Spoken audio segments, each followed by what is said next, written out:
Hi guys, and welcome back to the latest video. Today we are covering chapter 310 of My Hero Academia titled Mentor and Pupil that just got leaked today. And this is a phenomenal chapter, so sit back, relax, and let's get into it. The chapter starts showing it's nighttime and raining. A woman with a mutant-type quirk got attacked by the citizens because they thought she was a villain, and the woman tried to explain, but the citizens insisted that she was just pretending to be a civilian, and Deku came to the rescue and told the citizens to calm down.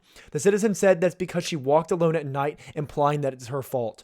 Now this is heartbreaking. For those who inherit a mutant quirk, their appearance is obviously augmented, often negatively, and I'm sure they face a lot of discrimination. But this is the first time it's truly brought to light in the My Hero Academia world that these individuals are indeed discriminated against. The woman explained she was heading to the shelter and she didn't evacuate the first time because she thought that if she hid at home, everything would calm down eventually. But it got worse and she went out to the shelter and instead got attacked. All Might arrived with a nice car to catch up to Deku, and Deku told All Might to help the woman get to the shelter because Deku had to go. All Might stopped Deku and handed him a bento box. He said that it has tokatsu in it so it might cheer Deku up, and Deku said thank you, and All Might told him to eat it before it goes bad. This is a really sweet moment. All Might is very much so a father figure to Deku, and seeing him bring him his favorite food just shows how much All Might cares for Deku. Who would have thought all these years ago when Deku was fanboying over All Might that his father figure would now be him? I don't know, seeing the progression of Deku and All Might's relationship is absolutely stunning.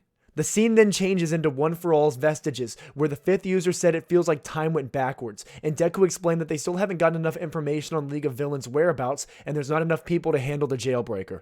Deku said All For One and Shigaraki were so strong that even Endeavor, Aizawa, and the heroes working together were not strong enough to stop them. So if he couldn't pull out the full power of One For All, he wouldn't be able to stop them as well.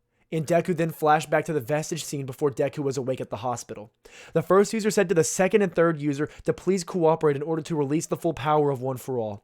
And upon hearing that, everyone in the room went silent until the 5th user yelled at Deku to use this change to learn about the 4th and 6th user's quirks. Once Deku and the other predecessors are busy with quirk explanations, the 3rd, while still facing the wall, said to the 1st user that he was born and lived at a really bad period when All For One was in his prime, and in order to stop All For One, his colleague, the 2nd user, had to take the lead and fight. The 3rd said that the 1st, whose name is now revealed as Yoichi, should know about that, and the fact that they sacrificed so many lives in order to stop his older brother. The 2nd, who we can now fully see his face, looks just like Bakugo, and even mimics his mentality by saying that in every battle there is only win or loss. So the idea of wanting to save the archenemy within Deku wanting to save Shigaraki is a crazy delusion.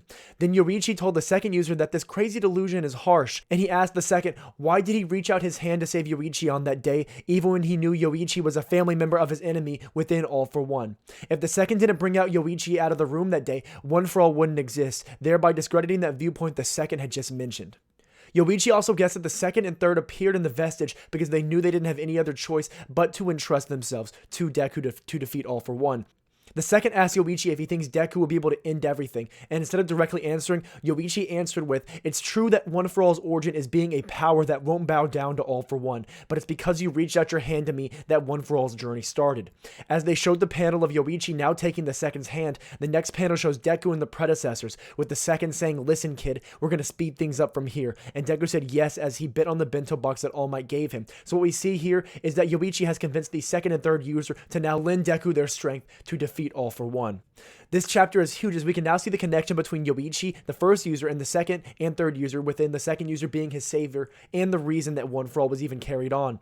Additionally, there were already so many theories that the 2nd user was related to Bakugo, but I don't know if there's a bloodline connection in fact, but rather a joint spirit of them two, and by that I mean that Deku mimics Yoichi while the 2nd mimics Bakugo. As we know, Yoichi was powerless and quirkless and believes in saving others no matter what, while also being obsessed with comic book heroes just like our protagonist within Deku. However, the 2nd has a different philosophy that there's only win or loss, and that your enemy is your enemy no matter what, and has the same cocky personality as Bakugo that refuses to lose. So I believe these two in fact mimic the relationship of Deku and Bakugo, but given the similar looks, I think it's an interesting theory that there could be somewhat of a blood relation to Bakugo, although I don't fully buy into the time travel theory. It's also cool to see how easily Deku can now interact with the vestiges, and now with the full power of all the former users of One For All, it's likely that Deku will now make exponential growth.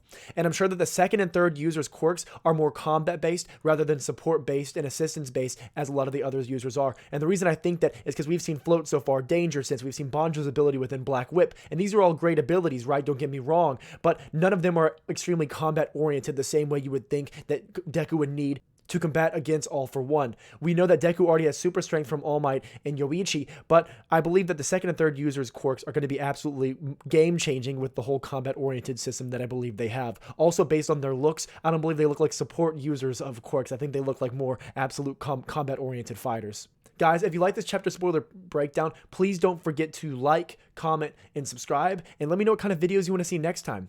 As always, guys, I'll catch you all next time.